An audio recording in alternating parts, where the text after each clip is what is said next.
সবাইকে শুভেচ্ছা। আজকে আমরা যে বিষয়টা নিয়ে হচ্ছে যে কথা বলবো বা এই ভিডিওতে আমরা যে ইস্যুটা নিয়ে কথা বলবো সেটাকে আমরা বলছি হচ্ছে elasticity of demand, price elasticity of demand বা ইলাস্টিসিটি অফ ডিমান্ড। আচ্ছা, ইলাস্টিসিটি অফ ডিমান্ড বা প্রাইস ইলাস্টিসিটি অফ ডিমান্ড এটা আসলে মূলত কি করে? এটি মূলত যেটি বলার চেষ্টা করে যে প্রাইসের চেঞ্জের ফলে আসলে ডিমান্ড কতটুকু চেঞ্জ হচ্ছে, প্রাইসের চেঞ্জের ফলে ডিমান্ড কতটুকু চেঞ্জ হচ্ছে সেইটা আসলে আমরা প্রাইস ইলাস্টিসিটি অফ ডিমান্ড থেকে দেখার চেষ্টা করি এবং সেইটার উপর ভিত্তি করে আমরা ইলাস্টিসিটিকে কয়েকটা ক্যাটাগরিতে ভাগ করতে পারি। আমরা ইতিমধ্যেই আমরা জানি যে ল অফ ডিমান্ড থেকে আমরা জানি যে কোনো একটা পণ্যের বা কোনো একটা সেবার যদি প্রাইস চেঞ্জ হয় তাহলে সেটা ডিমান্ড চেঞ্জ হয়, এবং ল অফ ডিমান্ড থেকে আমরা জানি যে প্রাইস বাড়লে ডিমান্ড কমে আর প্রাইস কমলে ডিমান্ডটা বাড়ে। এখন এই যে প্রাইস কমলে বা বাড়ার সাথে ডিমান্ডের যে একটা চেঞ্জ হচ্ছে বা প্রাইস বাড়লে যে ডিমান্ড কমতেছে, প্রাইস কমলে ডিমান্ড বাড়তেছে, এই প্রাইসের সাথে এই যে ডিমান্ডের যে সম্পর্কটা এটা কিন্তু সব পণ্যের ক্ষেত্রে একরকম না। অর্থাৎ এই যে প্রাইসের সাথে যে ডিমান্ডের রেসপন্সিভনেসটা এটা ডিগ্রি বা এইটার হচ্ছে যে এই প্রাইসের প্রভাবটা এটা এক একটা পণ্য বা সেবার ক্ষেত্রে এক এক রকম হয়। এখন এইখানে আসলে কোন পণ্যের ক্ষেত্রে আসলে প্রাইস চেঞ্জের এফেক্টটা কীরকম হচ্ছে সেইটাই মূলত আসলে ইলাস্টিসিটি থেকে আমরা বোঝার চেষ্টা করি। এখন এইখানে আমরা আলাদা করে বলেছি যে responsiveness of price changes on quantity demanded. আমরা যদি অর্থাৎ ইলাস্টিসিটি মূলত বলার চেষ্টা করে যে কত পার্সেন্ট প্রাইস চেঞ্জের ফলে আসলে ডিমান্ডে কতটুকু চেঞ্জ হলো, কত পার্সেন্ট প্রাইস চেঞ্জের ফলে ডিমান্ডে কত পার্সেন্ট ডিমান্ডে চেঞ্জ আসলো, সেইটা হচ্ছে ইলাস্টিসিটি অফ ডিমান্ড বলার চেষ্টা করে বা দেখানোর চেষ্টা করে। আর এটা আসলে ইলাস্টিসিটি অফ ডিমান্ড এটা আসলে এক একটা পণ্যের ক্ষেত্রে এক এক ধরনের হয়ে থাকে। আমরা এখানে একটা সাধারণ একটা সূত্র আমরা এখানে দিয়েছি যে প্রাইস ইলাস্টিসিটি অফ ডিমান্ড, যেটাকে আমরা সংক্ষেপে ইডি বলছি, সেটা আমরা কিভাবে বের করি? Percentage change in quantity demanded divided by percentage change in price, percentage change in quantity demanded divided by percentage change in price. অর্থাৎ কোনো একটা পণ্যের প্রাইস যদি 1% চেঞ্জ হওয়ার ফলে ডিমান্ড যদি 2% চেঞ্জ হয়, 1% প্রাইস চেঞ্জ হওয়ার ফলে এটা ডিমান্ড যদি 2% চেঞ্জ হয়, তখন ইলাস্টিক ডিমান্ড হবে হচ্ছে 2/1 হুইচ ইজ ইকুয়াল টু 2। অর্থাৎ আমার কোয়ান্টিটি ডিমান্ডেডে যেটা চেঞ্জ হয়েছে সেটা উপরে যাবে আর প্রাইস চেঞ্জ যতটুকু হয়েছে সেটা নিচে যাবে, এবং সেই ফ্র্যাকশনটার যে ভ্যালু আমরা পাবো সেটাকে আমরা বলবো হচ্ছে যে ওই পণ্যের ক্ষেত্রে ইলাস্টিসিটি অফ ডিমান্ড। এখন কোন একটা পণ্যের ইলাস্টিসিটি অফ ডিমান্ড এটা যদি 1-এর চেয়ে বেশি হয়, যেমন এই ক্ষেত্রে আমরা 2 পেয়েছি হুইচ ইজ গ্রেটার দ্যান 1, তাহলে 1-এর চেয়ে যদি বেশি হয় তখন আমরা বলবো যে এই পণ্যটা হচ্ছে ইলাস্টিক। 1-এর চেয়ে যদি বেশি হয়, 2, 3, 4, 5 এরকম হয়, তখন আমরা সেটাকে বলবো যে এই পণ্যটার ডিমান্ড হচ্ছে ইলাস্টিক ডিমান্ড। যদি 1-এর চেয়ে কম হয় তখন আমরা সেটাকে বলবো ইনইলাস্টিক ডিমান্ড। যদি এমন হয় যে elastic demand is equal to 1, অর্থাৎ 1% প্রাইস চেঞ্জের ফলে 1% কোয়ান্টিটি ডিমান্ডেডে চেঞ্জ হচ্ছে, তখন আমরা সেটাকে বলবো ইউনিট ইলাস্টিক। আর তারপরে আরও দুটো আসবে হচ্ছে যেই ক্ষেত্রে পারফেক্টলি ইলাস্টিক আর পারফেক্টলি ইনইলাস্টিক, যেটা একটার ক্ষেত্রে ইলাস্টিক ডিমান্ড হয় ইনফিনিটি বা অসীম, আর একটার ক্ষেত্রে ইলাস্টিক ডিমান্ড হয় 0। আমরা প্রত্যেকটা আলাদা আলাদাভাবে এটার সংজ্ঞা এবং হচ্ছে যে একটু উদাহরণ সহ আমরা বোঝার চেষ্টা করব। আচ্ছা, প্রথমত আমরা আসি যে ইলাস্টিক ডিমান্ড, অর্থাৎ যেখানে ইলাস্টিক ডিমান্ড হচ্ছে গ্রেটার দ্যান 1, তাইলে সেইটার ক্ষেত্রে কি হয়? যদি এমন হয় যে 1% প্রাইস চেঞ্জের ফলে 1% প্রাইস চেঞ্জের ফলে যদি কোনো একটা পণ্য বা সেবার ডিমান্ড মোর দ্যান 1% চেঞ্জ হয়, তখন আমরা সেটাকে বলি হচ্ছে ইলাস্টিক ডিমান্ড। আচ্ছা, কথার কথা, যদি কোনো একটা পণ্যের প্রাইস 1% চেঞ্জ হওয়ার ফলে তার ডিমান্ড যদি 5% চেঞ্জ হয়, বা to be very specific 1% price increase হওয়ার ফলে ডিমান্ড যদি 5% ডিক্রিজ করে, তখন আমরা সেই পণ্যটার ডিমান্ডকে বলবো হচ্ছে ইলাস্টিক ডিমান্ড।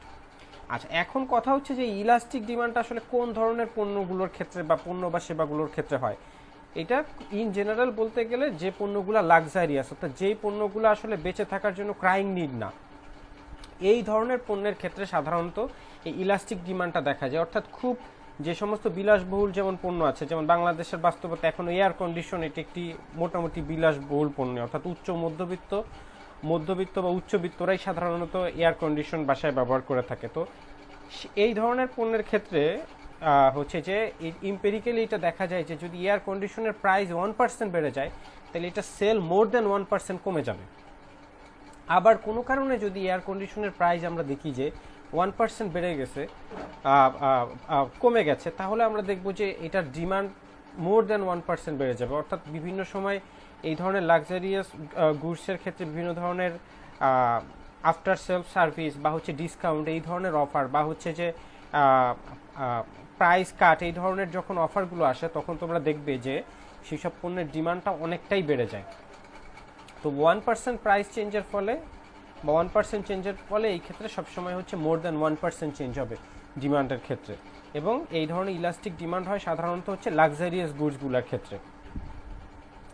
এখন ইনইলাস্টিক ডিমান্ড বলতে আমরা আসলে কি বুঝাচ্ছি? ইনইলাস্টিক ডিমান্ড হচ্ছে যদি 1% প্রাইস চেঞ্জের ফলে লেস দেন 1% ডিমান্ড চেঞ্জ হয়, অর্থাৎ 1% প্রাইস বাড়ার ফলে এর ডিমান্ডটা কমার কথা, ডিমান্ড তো অবশ্যই কমার কথা ল অফ ডিমান্ড থেকে। এখন সেই কমাটা যদি 1% প্রাইস বাড়ার ফলে লেস দেন 1% হয়, তখন আমরা সেটাকে বলবো হচ্ছে ইনইলাস্টিক ডিমান্ড। অথবা উল্টোভাবে চিন্তা করলে প্রাইস 1% কমার ফলে এটার কনজামশন বা ডিমান্ড যদি লেস দেন 1% বাড়ে, তখন আমরা সেটাকে বলবো হচ্ছে ইনইলাস্টিক ডিমান্ড। এখানে আমরা একটা উদাহরণ দিয়েছি যে if 1% increase in price else 0.5% decrease in quantity, অর্থাৎ এইখানে প্রাইস যতটুকু বাড়ছে কোয়ান্টিটি ডিমান্ডটা কিন্তু ততটুকু কমে নাই, তার চেয়ে কম কমছে। পার্সেন্টেজ হিসাব করলে 1% প্রাইস বাড়ছে কিন্তু ডিমান্ডটা কমছে হচ্ছে 0.5%। আচ্ছা, এখন এই ধরনের ইনইলাস্টিক ডিমান্ড আসলে কোন ধরনের গুডস বা সার্ভিসেসগুলোর ক্ষেত্রে হয়? এটা মূলত হচ্ছে খুবই নেসেসিটি পণ্যগুলোর ক্ষেত্রে তুমি দেখবে যে এগুলো যদি প্রাইস বাড়েও মানুষ চাইলেও এটার কনজামশন খুব বেশি কমাইতে পারে না, আবার যদি প্রাইস কমেও যায় মানুষ এটার কনজামশন খুব বেশি বাড়ায় না। যেমন তোমার কোনো একটা হাউস হোল্ডে যদি মাসে 5 কেজি পেঁয়াজ দরকার হয়, পেঁয়াজের দাম যতই বাড়ুক বা কমুক সে কিন্তু চেষ্টা করবে যে 5 কেজি বা তার আশেপাশেই থাকার জন্য। অর্থাৎ পেঁয়াজের দাম যদি ডাবল হয়ে যায় সে কিন্তু, বা 4 গুণ হয়ে যায়, সে কিন্তু চাইলেই রাতারাতি তার পেঁয়াজের ডিমান্ডটা 4 ভাগের 1 ভাগ করে ফেলতে পারবে না। হ্যাঁ, এটা কিন্তু আসলে সম্ভব না, কারণ পেঁয়াজ এটা হচ্ছে একটা নেসেসারি গুড।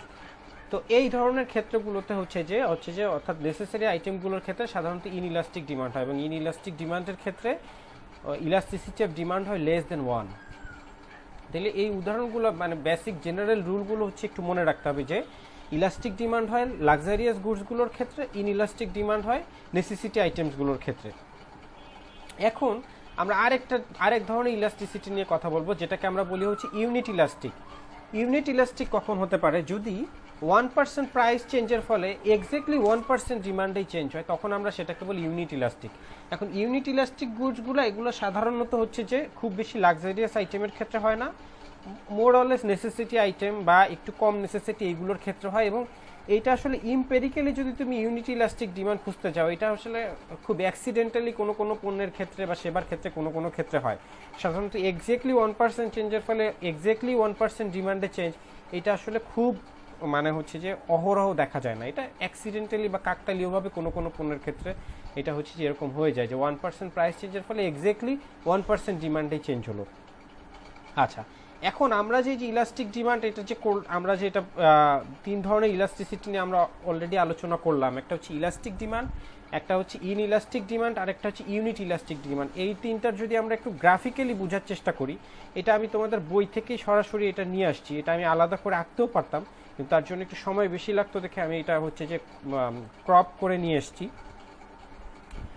তো ইলাস্টিক ডিমান্ডের ক্ষেত্রে এই এক্সাম্পলটার দিকে চিন্তা করো তোমরা। প্রথম যে গ্রাফটা আমরা এঁকেছি, এখানে দেখো ভার্টিক্যাল এক্সিসে আমরা প্রাইসকে রেখেছি এবং হরাইজন্টাল এক্সিসে কোয়ান্টিটিকে রেখেছি। কোয়ান্টিটি এখানে কিউডি, অর্থাৎ কোয়ান্টিটি ডিমান্ডেড কত হচ্ছে সেইটা আমরা দেখানোর চেষ্টা করছি। এখন দেখো স্পেসিফিকলি কোনো একটা পণ্যের ক্ষেত্রে এইটার প্রাইস যখন 1000 টাকা ছিল, $1000, কোনো একটা পণ্যের ক্ষেত্রে $1000 এই পণ্যটার প্রাইস ছিল, তখন এই পণ্যটা সেল হইতো হচ্ছে 1 মিলিয়ন ইউনিট। $1000 যখন এই পণ্যটার প্রাইস ছিল $1000, তখন এটা 1 মিলিয়ন ইউনিট হচ্ছে যে সেল হতো। এখন এটার প্রাইসটা হচ্ছে যে কমে যখন $500 চলে আসলো, অর্থাৎ প্রায় 100% এটার হচ্ছে যে প্রাইস হচ্ছে যে 50% কমে গেছে। এটার প্রাইস যখন প্রায় 50% কমে গেছে, তখন আমাদের যে হচ্ছে যে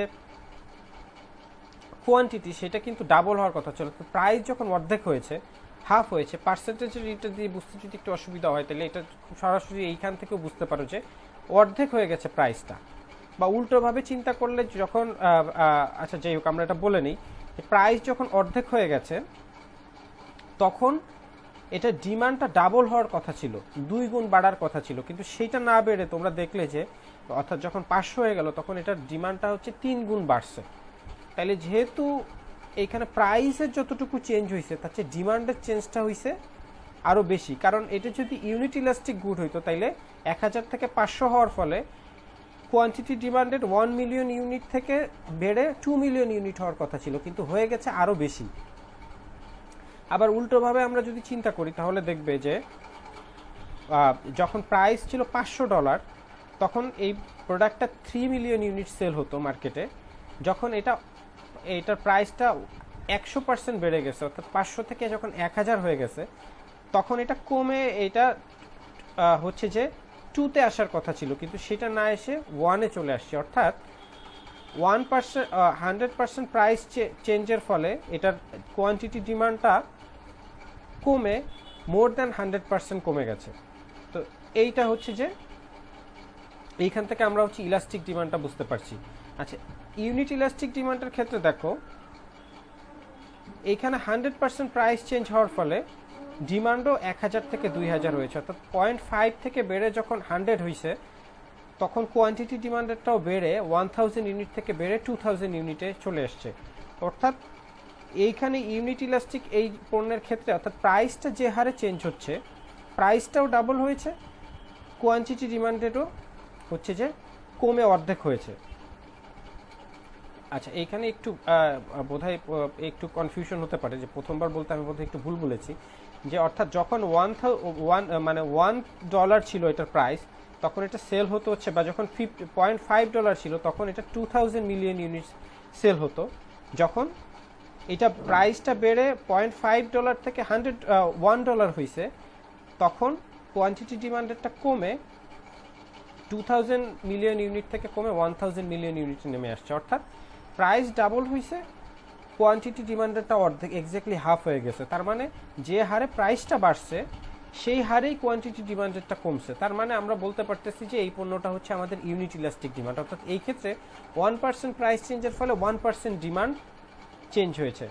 আর ইন ইলাস্টিক ডিমান্ডের ক্ষেত্রে যেটা হয়েছে, দেখো এখানে যখন $2 ছিল এই পণ্যটার প্রাইস, যে কোনো একটা পণ্য বা সেবার প্রাইস, তখন সেটা 15 ইউনিট সেল হতো, 15 মিলিয়ন ইউনিট সেল হতো।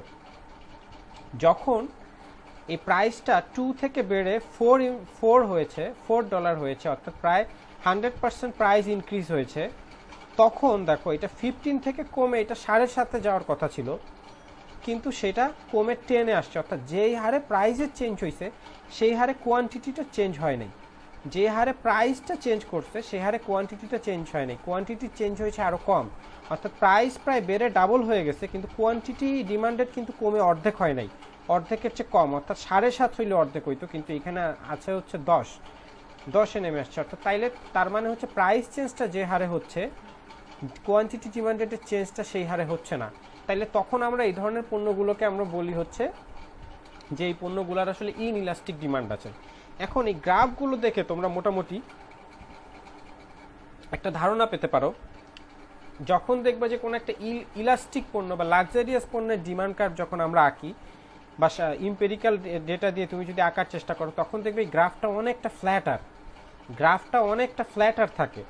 পক্ষান্তরে ইনইলাস্টিক পণ্যগুলোর ক্ষেত্রে গ্রাফটা অনেকটা স্টিপার থাকে। অর্থাৎ ইনইলাস্টিক পণ্যের ক্ষেত্রে ডিমান্ড কার্ভটা অনেক বেশি খাড়া হয়, ইলাস্টিক পণ্যের ক্ষেত্রে এটা অনেক বেশি শোয়ানো বা হচ্ছে ফ্ল্যাটার থাকে। এটার এক্স্যাক্ট ফ্ল্যাটার কথাটার এক্স্যাক্ট বাংলা মিনিং আমার এখন এই মুহূর্তে মনে আসছে না, অ্যাপ্রোপ্রিয়েট বাংলা মিনিং। তো এইটা একটু তোমরা মাথায় রাখবে যে কোনো একটা পণ্যের ডিমান্ড কার্ভ যদি স্টিপার হয় তখন সেটা ইনইলাস্টিক ডিমান্ড হয় সেটাতে, আর যদি ফ্ল্যাটার হয় তাহলে সেটাতে সেক্ষেত্রে হচ্ছে ইলাস্টিক ডিমান্ড ধরে নেওয়া যায়।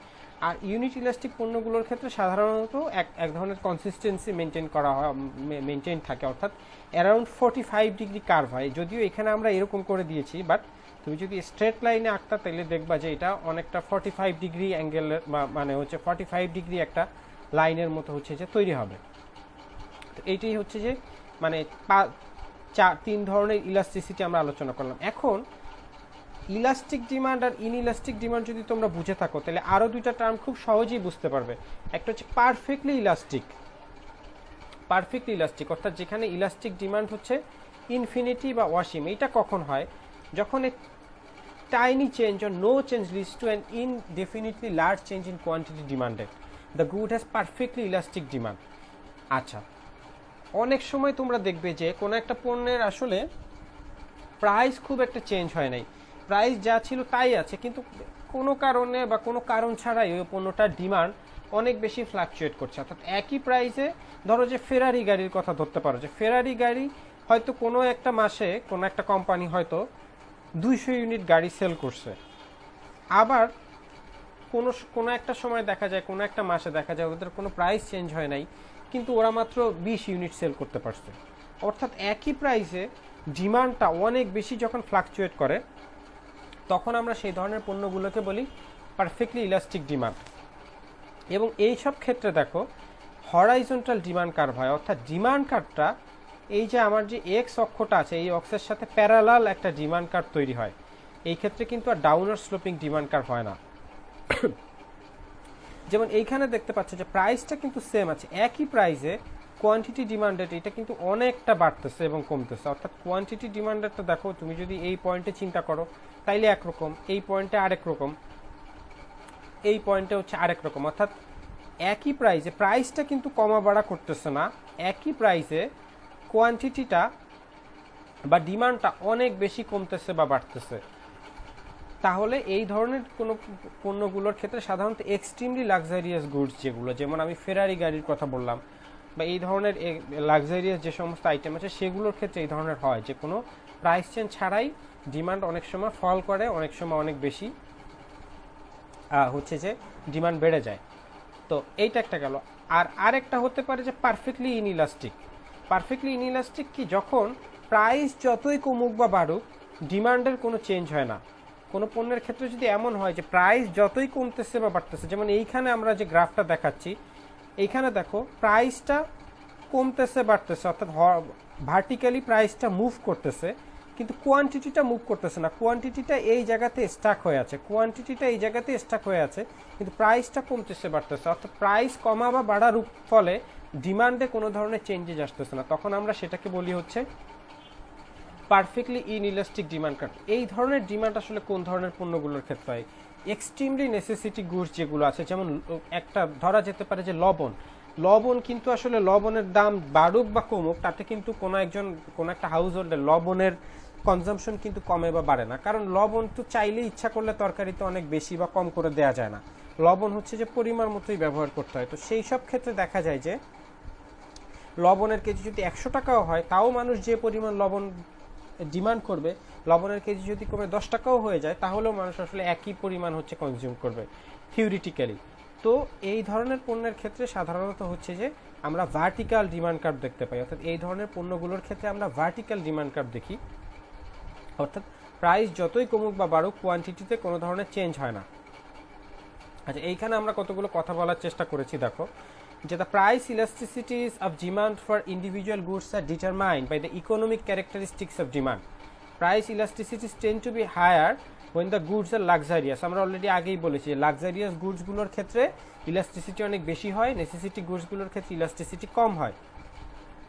when substitutes are available, substitute যদি তোমার যত বেশি অ্যাভেলেবল থাকবে, যেমন লবণের কোনো সাবস্টিটিউট নাই এই জন্য এটা একটা পারফেক্টলি ইনইলাস্টিক গুড, কিন্তু অন্য যেমন চিকেনের ক্ষেত্রে একটা সাবস্টিটিউট আছে তাই না, যে চিকেনের বদলে মাটন খাওয়া যায়, বা মাটনের বদলে চিকেন খাওয়া যায়, এরা হচ্ছে একে অপরের সাবস্টিটিউট। তো সেই সব ক্ষেত্রে যদি সাবস্টিটিউট অ্যাভেলেবেল থাকে তখন সেই পণ্যটা অনেক বেশি ইলাস্টিক হয়, অর্থাৎ একটা পণ্যের দাম সামান্য বাড়লেই অনেক বেশি মানুষ ওই পণ্যটা কেনা বাদ দিয়ে এর যে সাবস্টিটিউট গুড যেটা আছে সেটা কেনার চেষ্টা করে। আরেকটা হতে পারে যে when the consumer have more time to adjust there behaviour. একটা সহজ কথা চিন্তা করো, তুমি যদি একটা গাড়ি নিয়ে একটা ট্রিপে বের হও, যে তুমি হচ্ছে যে নিজের পার্সোনাল গাড়িতে করে 7 দিনের একটা কান্ট্রি ট্যুরে বের হয়েছো, এখন এই 7 দিনের মধ্যে যদি হঠাৎ করে পেট্রোলের দাম অনেক বেশি বেড়েও যায়, তুমি কিন্তু চাইলেই তোমার হচ্ছে যে রুটটা চেঞ্জ করতে পারবে না বা পেট্রোলের কনজাম্পশন কমাতে পারবে না, তোমাকে তোমার পুরো ট্রিপটা কমপ্লিট করেই আসতে হবে। এই ক্ষেত্রে কিন্তু তোমার পেট্রোলের কনজাম্পশন কমানোর সুযোগ খুব কম, কারণ ইউ আর অলরেডি মানে হচ্ছে যে তুমি অলরেডি ট্রিপটাতে হচ্ছে যে শুরু করে দিয়েছো, কাজে এখন আর তোমার এটা চেঞ্জ করার কোনো সুযোগ নেই। কিন্তু যদি তোমার ট্রিপটা শুরু করার আগেই প্রাইসের পেট্রোলের দামটা বেড়ে যায়, তখন তুমি হয়তো নিজের গাড়িতে না এসে অন্য অল্টারনেটিভ যে সমস্ত ট্রান্সপোর্টেশন আছে সেগুলো নেওয়ার চেষ্টা করতে, অর্থাৎ পেট্রোল কম ইউজ করা যায় সেটা হচ্ছে চিন্তা করতে। তো তোমার বিহেভিয়ারকে অ্যাডজাস্ট করার জন্য যদি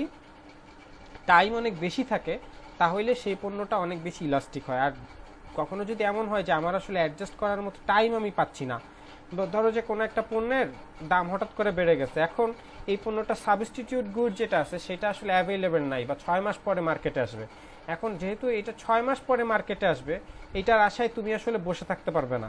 তো তখন তোমাকে যেটা করতে হবে যে ওই পণ্যটা বেশি দাম দিয়ে হলেও কিনতে পারবে, কিন্তু তোমার হাতে যদি এইটা অ্যাডজাস্ট করার জন্য পর্যাপ্ত টাইম থাকে যে তোমার ওই পণ্যটা আসলে এখন দরকার নাই, 6 মাস পরে কিনলেও চলবে, তখন দেখা যাবে যে তুমি চাইলে 6 মাস ওয়েট করতে পারবে, কারণ তখন তোমার হাতে টাইম আছে। তো টাইম আসলে কতটুকু আছে তোমার হাতে সেটা একটা গুরুত্বপূর্ণ বিষয়। By contrast elasticity are lower for necessities for good with few substitute and for short run. তো এটা আমরা অলরেডি আলোচনা করে ফেলেছি, তোমাদের বুঝতে অসুবিধা হওয়ার কথা না। তো এই হচ্ছে, তুমি যদি ইলাস্টিক ডিমান্ড আর ইনইলাস্টিকটা বুঝতে পারো তাহলে বাকি তিনটা অর্থাৎ ইউনিট ইলাস্টিক, পারফেক্টলি ইলাস্টিক আর পারফেক্টলি ইনইলাস্টিকটা খুব সহজেই বুঝতে পারবে। আচ্ছা, এখন আমরা ইলাস্টিসিটি আর রেভিনিউয়ের মধ্যে কি সম্পর্ক সেইটা আমরা হচ্ছে একটু বলার চেষ্টা করব। ইলাস্টিসিটি আর রেভিনিউয়ের মধ্যে রিলেশনশিপটা দেখানোর চেষ্টা করব। আচ্ছা, রেভিনিউ টার্মটা বোধহয় আমরা নতুন হচ্ছে যে নিয়ে আসছি না, মানে অনেকেই হয়তো আগে শোনো নাই। রেভিনিউ বলতে আসলে কি বোঝায়? রেভিনিউ বলতে আসলে খুব সিম্পলি বোঝায় যে কোনো একটা ফার্ম বা ইন্ডিভিজুয়াল বা কোনো একজন প্রডিউসার সে তার পণ্য বা সেবা বিক্রি করে মোট যে পরিমাণ অর্থ আয় করে সেটাই হচ্ছে তার রেভিনিউ। অর্থাৎ কোন একজন আলু বিক্রেতা যদি তার কাছে যদি 10 কেজি আলু থাকে এবং 10 কেজি আলু যদি সে 10 টাকা করে বিক্রি করে, তাহলে এই 10 কেজি আলু সে 100 টাকায় বিক্রি করলো, এই 100 টাকাই হচ্ছে তার রেভিনিউ। অর্থাৎ রেভিনিউ যদি আমরা খুব সহজে বুঝতে চাই, price into quantity, total revenue is equal to price Times quantity. অর্থাৎ প্রাইসকে যদি আমরা কোয়ান্টিটি দিয়ে গুণ করি, অর্থাৎ 10 কেজি আলু 10 টাকা করে বিক্রি করলে 10 গুণ 10 100 টাকা হচ্ছে রেভিনিউ।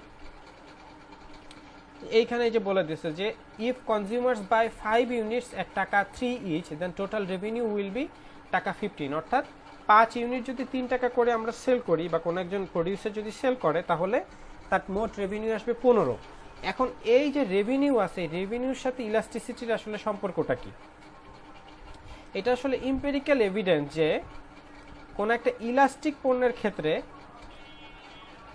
প্রাইস যদি কমে তাহলে টোটাল রেভিনিউ বাড়ে, আর ভাইস ভার্সা হয়, অর্থাৎ প্রাইস বাড়লে রেভিনিউ কমে। আচ্ছা, একটু ক্লিয়ারলি এটা বুঝতে হবে যে when demand is price elastic, price decrease increases total revenue and vice versa. Vice versa বলতে আমরা বুঝাই যে অপোজিটটা হইলে ওইটারও অপোজিট হয়।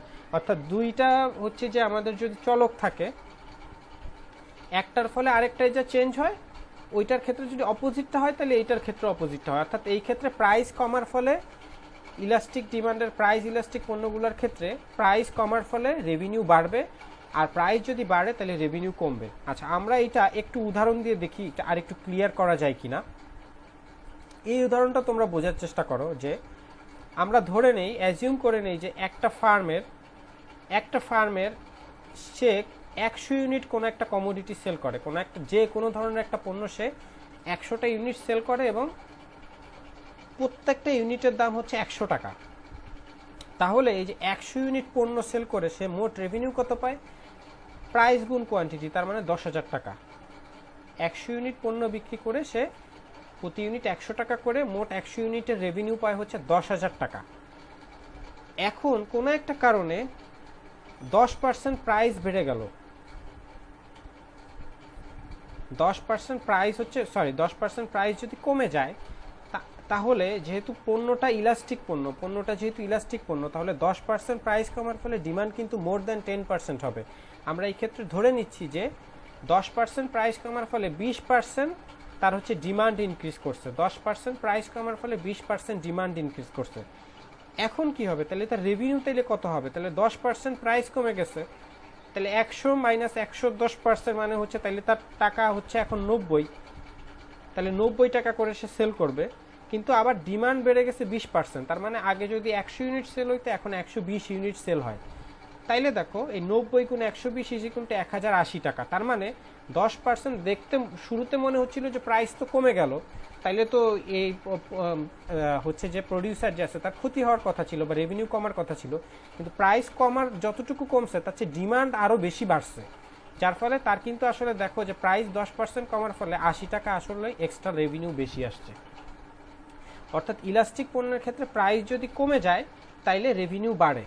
আবার দেখো যদি প্রাইস যদি 10% বেড়ে যাইতো, তাইলে আমরা ধরে নিলাম যে এই ক্ষেত্রে ডিমান্ডটা হচ্ছে 20% কমে যাইতো, তাহলে রেভিনিউ কত আসতো? 10% প্রাইস বাড়ার ফলে 110 গুণ 20% ডিমান্ড যে কমে গেল তার ফলে হচ্ছে 80, তাইলে হচ্ছে 8800। অর্থাৎ প্রাইস কিন্তু এখানে 10% বাড়ছে, রেভিনিউ কিন্তু বাড়ার কথা ছিল, কিন্তু আলটিমেটলি যেহেতু পণ্যটা ইলাস্টিক পণ্য, তার ফলে দেখা গেল যে তার আসলে 120 টাকা আগের চেয়ে রেভিনিউ কমে গেছে। অর্থাৎ রেভিনিউ কালেকশনের ক্ষেত্রে এক ধরনের তার লস হলো। আচ্ছা, আর অপোজিটটার ক্ষেত্রে প্রাইস, কোনো একটা পণ্যের প্রাইস যদি ইনইলাস্টিক হয়, ডিমান্ড যদি ইনইলাস্টিক হয়, তাইলে এই ইলাস্টিক ডিমান্ডের অপোজিটটা ঘটে, অর্থাৎ প্রাইস কমলে রেভিনিউ কমে আর প্রাইস বাড়লে রেভিনিউ বাড়ে। অর্থাৎ ইলাস্টিক ডিমান্ডের ক্ষেত্রে যা হয় ইনইলাস্টিক ডিমান্ডের ক্ষেত্রে তার অপোজিটটা হয়। এটা তোমরা নিজেরা এরকম একটা নিউমেরিক্যাল এক্সাম্পল দিয়ে নিজেরা ক্যালকুলেশন করে দেখতে পারো, দেখবে যে আসলেই সেটাই হচ্ছে। আচ্ছা, when price is demand unit elastic, a price decrease by increase leads to no change in total revenue. Unit elastic পণ্যগুলোর ক্ষেত্রে বা যে সমস্ত পণ্যের ডিমান্ডটা হচ্ছে ইউনিট ইলাস্টিক, সেই সব পণ্যের ক্ষেত্রে প্রাইস কমা বা বাড়ায় ডিমান্ডের কোনো চেঞ্জ হয় না। এখন দেখো ইনকাম ইলাস্টিসিটি অফ ডিমান্ড, এটা ছোট্ট করে বুঝে নাও যে income elasticity of demand measures বা the responsiveness of reaction in the quantity of a commodity demanded to a change in consumers income. অর্থাৎ একজন কনজিউমারের ইনকাম যদি কমে বা বাড়ে তার ফলে তার ডিমান্ডে কি ধরনের চেঞ্জ হয়। এখন কোন একজন কনজিউমার সে যদি আসলে এইখানে আসলে এটা বুঝতে হইলে, এটা প্রথম কথা তো বেসিক জিনিসটা তো বোঝা গেছে যে ইনকাম ইলাস্টিসিটি অফ ডিমান্ড আসলে বোঝানোর চেষ্টা করে যে প্রাইস ইনকাম চেঞ্জের ফলে আমার ডিমান্ডে কতটুকু চেঞ্জ হয়। অর্থাৎ একজন মানুষ আজকে যে টাকা ইনকাম করে কালকে যদি তার ইনকাম বাড়ে বা কমে তাহলে তার ডিমান্ডে কতটুকু চেঞ্জ হবে। এইটা আসলে এক এক ধরনের ইনকাম গ্রুপের ক্ষেত্রে এক একভাবে এফেক্ট করে। সাধারণভাবে আমরা ধরে নেই যে কেইনস কনজাম্পশন থিওরি থেকে যে কোনো একজন মানুষের ইনকাম যদি বাড়ে তার ডিমান্ড বা কনজাম্পশন বাড়ে, ইনকাম কমলে কনজাম্পশনও কমে, অর্থাৎ এখানে একটা পজিটিভ রিলেশনশিপ আছে। কিন্তু এই যে রিলেশনশিপটা এইটা আবার কতটুকু কমবে বা বাড়বে এইটা আসলে গরিব মানুষ বা পোর সোসাইটি বা পোর ইন্ডিভিজুয়াল যারা আছে আর রিচ এদের মধ্যে পার্থক্য করে। যেমন যারা খুব স্বল্প আয়ের মানুষ তাদের আসলে এই ইনকামের এফেক্টটা ইলাস্টিসিটির সাথে এটা অনেক বেশি। অর্থাৎ এই সমস্ত মানুষদের ক্ষেত্রে আসলে যারা একটু স্বল্প আয়ের মানুষ তাদের ক্ষেত্রে আসলে এই ইনকামের এফেক্টটা অনেক বেশি পড়ে কনজাম্পশনের ক্ষেত্রে। পক্ষান্তরে যারা অনেক বেশি রিচ তাদের আসলে ইনকাম কিছুটা কমলেও কনজাম্পশন খুব একটা কমে না, বা ইনকাম বাড়লেও কনজাম্পশন তারা খুব একটা বাড়াতে পারে না।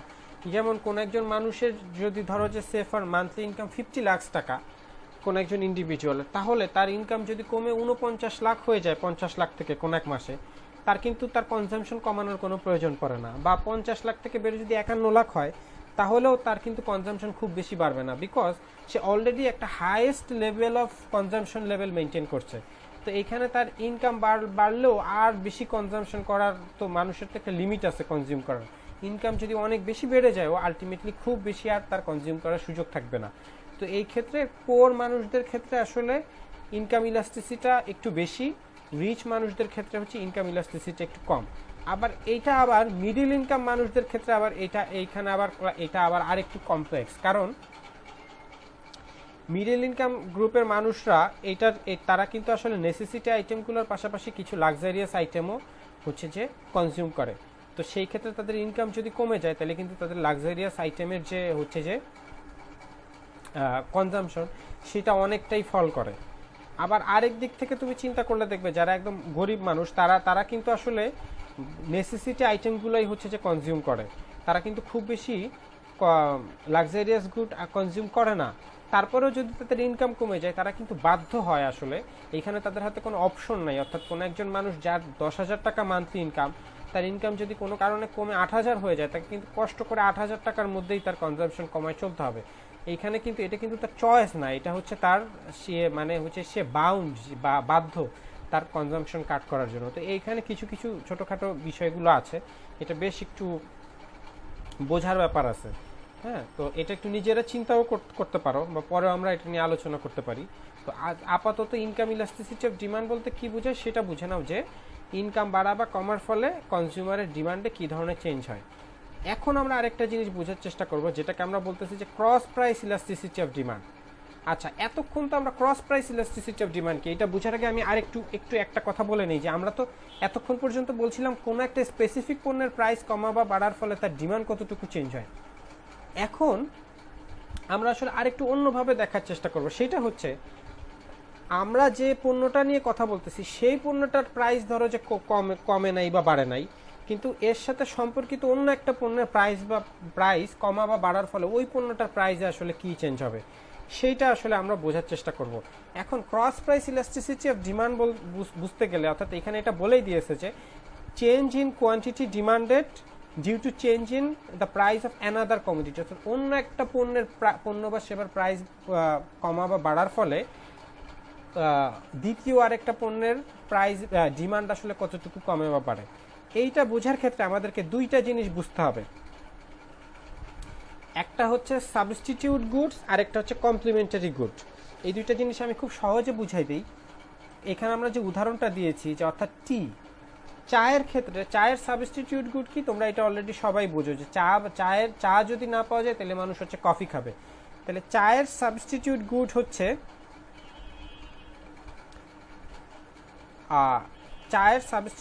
হচ্ছে আমাদের যেটাকে আমরা বলি কফি। আর চায়ের ক্ষেত্রে কমপ্লিমেন্টারি গুড হচ্ছে চিনি আর দুধ, কারণ চা খাওয়ার জন্য আমরা সাধারণত চিনি বা দুধ ব্যবহার করে থাকি। তো চায়ের জন্য তাইলে হচ্ছে চায়ের সাবস্টিটিউট গুড হচ্ছে আমার কফি, আর চায়ের কমপ্লিমেন্টারি গুড হচ্ছে সুগার, কারণ চা খাওয়ার জন্য সুগারের দরকার হয়। তাহলে এখন কোনো কারণে যদি চায়ের দাম বেড়ে যায়, কোনো কারণে যদি চায়ের প্রাইস যদি বেড়ে যায়, তাহলে মানুষ আসলে কি করবে? মানুষ আসলে অনেক বেশি কফি ডিমান্ড করবে, চাটা মানুষ প্রেফার কম করবে, কফিটা বেশি প্রেফার করবে। তাইলে চায়ের আসলে প্রাইসটা বাড়লো হচ্ছে চায়ের, কিন্তু ডিমান্ডটা বেড়ে গেল হচ্ছে এখানে কফির। অর্থাৎ একটা সাবস্টিটিউট গুডের ক্ষেত্রে যদি কোনো একটা পণ্যের প্রাইস বেড়ে যায়, ওর সাবস্টিটিউট গুডসগুলোর ডিমান্ড বেড়ে যায়, কারণ মানুষ এখন আগের মতো কফি খাবে না, চা খাবে না, মানুষ এখন আগের মতো চা না খেয়ে তারা হচ্ছে মানে এর সাবস্টিটিউট গুড হিসেবে কফিটা প্রেফার করবে। তার মানে চায়ের দাম বাড়ার ফলে কফির ডিমান্ড বেড়ে যাবে। আবার চায়ের দাম যদি বেড়ে যায়, চায়ের দাম যদি কোনো কারণে বেড়ে যায়, তাহলে মানুষ হচ্ছে যে চা খাওয়াটা কমাই দিবে। চা খাওয়াটা যদি কমায় দেয়, তাহলে চায়ের যে কমপ্লিমেন্টারি গুড আছে অর্থাৎ সুগার, সেটা মানুষ খাবে। এখন এইখানে একটু উদাহরণটা আসলে খুব অ্যাপ্রোপ্রিয়েট হচ্ছে না কফি আর চায়ের, কারণ হচ্ছে যে কফি খাওয়ার জন্য তো আসলে সুগার দরকার হয়। তাহলে আমরা আরেকটা উদাহরণ দিই, if price of sugar decreases, consumption of sugar increase, that will lead to decrease in the demand of substitute goods of molasses. আচ্ছা, এখন যাই হোক, আমরা তাহলে আমরা একটু প্রিসাইসলি বলার চেষ্টা করি। আমরা আসলে উদাহরণ নিয়ে খুব বেশি মাথা না ঘামাই, বেসিক জিনিসটা বোঝার চেষ্টা করি।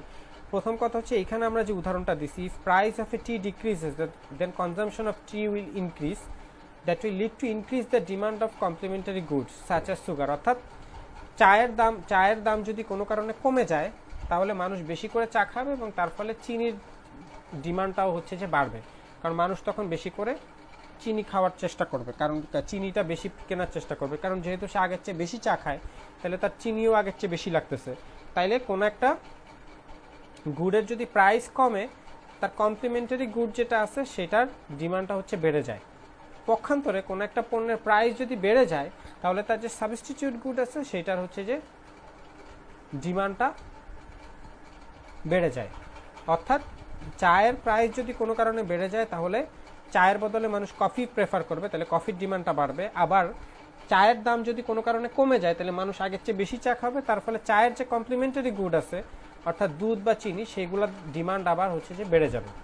তাইলে এইটাকে আমরা বলি হচ্ছে cross price elasticity of demand. অর্থাৎ একটা পণ্যের প্রাইস বাড়া বা কমার ফলে তার যে সাবস্টিটিউট এবং কমপ্লিমেন্টারি গুড যেগুলো আছে সেইগুলোর ক্ষেত্রে কি কি ধরনের চেঞ্জেস হয় বা সেইগুলোর ডিমান্ডে কি ধরনের চেঞ্জ হয় সেটা। এবার আসো price elasticity of supply. Price elasticity of supply বলতে কি, এটা হচ্ছে একই ওই প্রাইস ইলাস্টিসিটি অফ ডিমান্ডের মতো। অর্থাৎ ল অফ সাপ্লাই থেকে তো আমরা জানি যে প্রাইস বাড়লে সাপ্লাইটাও বাড়ে। এখন ইলাস্টিক সাপ্লাই তখনই হয় যখন 1% প্রাইস চেঞ্জের ফলে সাপ্লাইয়ে 1% মোর দ্যান 1% চেঞ্জ হয়। অর্থাৎ এই elastic, inelastic, unit elastic, perfectly inelastic এই প্রত্যেকটা সংজ্ঞাই হচ্ছে যে ইলাস্টিসিটি অফ ডিমান্ডের মতোই, কিন্তু সাপ্লাইয়ের ক্ষেত্রে ডিফারেন্সটা হচ্ছে ইলাস্টিসিটি অফ ডিমান্ডের ক্ষেত্রে এটা ল অফ ডিমান্ড ফলো করে, আর ইলাস্টিসিটি অফ সাপ্লাইয়ের ক্ষেত্রে ল অফ সাপ্লাই ফলো করে। তোমরা একটু পজ করে এই জায়গাটা যদি একটু দেখে নাও, একটু পড়ে নাও, তাইলে খুব সহজেই বুঝতে পারবে এটা আসলে ইলাস্টিক ডিমান্ডটার মতোই, খুব ডিফারেন্ট কিছু না। এইখানে হচ্ছে ল অফ সাপ্লাইটা অ্যাপ্লাই হয়, অর্থাৎ প্রাইস বাড়লে সাপ্লাই বাড়ে, প্রাইস কমলে সাপ্লাই কমে। আর ইলাস্টিক ডিমান্ডের ক্ষেত্রে হচ্ছে ল অফ ডিমান্ডটা অ্যাপ্লিকেবল হয়, অর্থাৎ প্রাইস কমলে ডিমান্ড বাড়ে, অর্থাৎ এক ধরনের ওই ক্ষেত্রে এক ধরনের নেগেটিভ রিলেশনশিপ আর এখানে একটা পজিটিভ রিলেশনশিপ। এখন আমরা যদি একটা গ্রাফ দিয়ে বোঝার চেষ্টা করি, এইখানে দেখো ইলাস্টিক ডিমান্ড, এই যে এ পয়েন্টটায় দেখো এইখানে আমরা প্রাইস দিয়েছি ভার্টিক্যাল এক্সিসে, হরাইজন্টাল এক্সিসে কোয়ান্টিটি সাপ্লাইড এইটা দিয়েছি। এখন দেখো ইলাস্টিসিটি অফ সাপ্লাই এইটা কখন জিরো হয়? ইলাস্টিসিটি অফ সাপ্লাই এটা কখন জিরো হয়? যখন একই প্রাইসের ক্ষেত্রে, অর্থাৎ ডিফারেন্ট প্রাইসের ক্ষেত্রে কোন একটা মার্কেটে সাপ্লাইয়ার তার যা পণ্য আছে একই ধরনের পণ্য সাপ্লাই দিতে বাধ্য হয়। আমরা একটা উদাহরণ দিয়ে বোঝার চেষ্টা করি যে কোন একজন মাছ বিক্রেতা, সে হচ্ছে নদী থেকে, আমরা পদ্মা নদীর মাঝি উপন্যাসটা পড়েছিলাম না, যে সেখানে কুবের হচ্ছে যে মাছ ধরে, যে তোমরা পড়ছো কিনা আমি জানি না, যে তুমি একজন মাঝি বা জেলে যে পরিমাণ মাছ সে ধরতেছে তাকে পরের দিন মার্কেটে যেই দামই থাকুক সেই দামেই সেল করতে হবে। মার্কেটে মাছের দাম যদি কমে যায় সে কিন্তু চাইলেও তার মাছ কম বিক্রি করতে পারবে না, কারণ এই মাছ কিন্তু এটি হচ্ছে পচনশীল পণ্য। এই মাছ সে আসলে স্টক করে রাখতে পারবে না। একজন জেলে যে পরিমাণ মাছ ধরবে পরের দিন বা সেই দিন মার্কেটে মাছের যা দাম আছে সেই দামেই তাকে হচ্ছে মাছ সেল করতে হবে। অর্থাৎ এখানে প্রাইস কমা বা বাড়ার ফলে তার সাপ্লাই কোনো ধরনের চেঞ্জ হবে না। অর্থাৎ দেখো সে যে পরিমাণ মাছ ধরছে পুরাটাই সে সেল করবে, ডাজন্ট ম্যাটার যে মার্কেটে আসলে মাছের প্রাইসটা কত আছে। তো এই ধরনের ক্ষেত্রে ইলাস্টিসিটি অফ ডিমান্ড হবে হচ্ছে জিরো। আবার অনেক ক্ষেত্রে দেখা যায় যে সাপ্লাইয়ের হাতে আসলে এই অপশনটা থাকে, যখন যেসব পণ্যগুলো সাধারণত অপচনশীল পণ্য, সাধারণত ধরো কোনো ধরনের কোনো এক ধরনের গেজেট বা হচ্ছে কোনো এক ধরনের ম্যানুফ্যাকচারিং গুড যেটা কিনা আসলে পচনশীল না, যেটা আসলে নিজের ইচ্ছা মতো সময় মার্কেটে সেলের জন্য দেয়া যায়, অর্থাৎ যেটা নষ্ট হয়ে যাবে না, এই ধরনের পণ্যগুলোর ক্ষেত্রে হচ্ছে যে ইলাস্টিক সাপ্লাই এটা হচ্ছে যে ইনফিনিটি হয়। অর্থাৎ আমরা সি এর ক্ষেত্রে বোঝানোর চেষ্টা করতেছি যে অর্থাৎ এমন যদি পণ্য হয় যেখানে প্রডিউসারের হাতে আসলে অপশন থাকবে, সে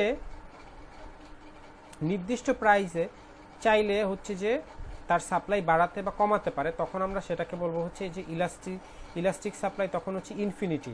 আর বি পয়েন্টের ক্ষেত্রে যেটা হবে যে এখানে আমরা লিখে দিয়েছি যে arises when percentage quantity and price changes are equal. যদি এমন হয় যে কোনো একটা বিক্রেতার হাতে আসলে সুযোগ থাকে যে সে চাইলে তার পণ্যর হচ্ছে যে সাপ্লাই মার্কেটে কমাতে বা বাড়াতে পারে, অর্থাৎ প্রাইস যদি 1% বেড়ে যায় সে তার প্রোডাকশন 1% বাড়াতে পারে, আবার যদি কোনো কারণে প্রাইস 1% কমে যায় সে তার প্রোডাকশন 1% কমিয়ে নিয়ে আসতে পারে। অর্থাৎ এই ক্ষেত্রে সে তার টোটাল রেভিনিউটাকে ঠিক রাখতে চায়। অর্থাৎ টোটাল রেভিনিউ আমরা এটা পড়েছিলাম যে প্রাইস চেঞ্জের ফলে ইউনিট ইলাস্টিক হচ্ছে যে সাপ্লাই বা ডিমান্ডের ক্ষেত্রে প্রাইস চেঞ্জের ফলে রেভিনিউ কোনো চেঞ্জ হয় না।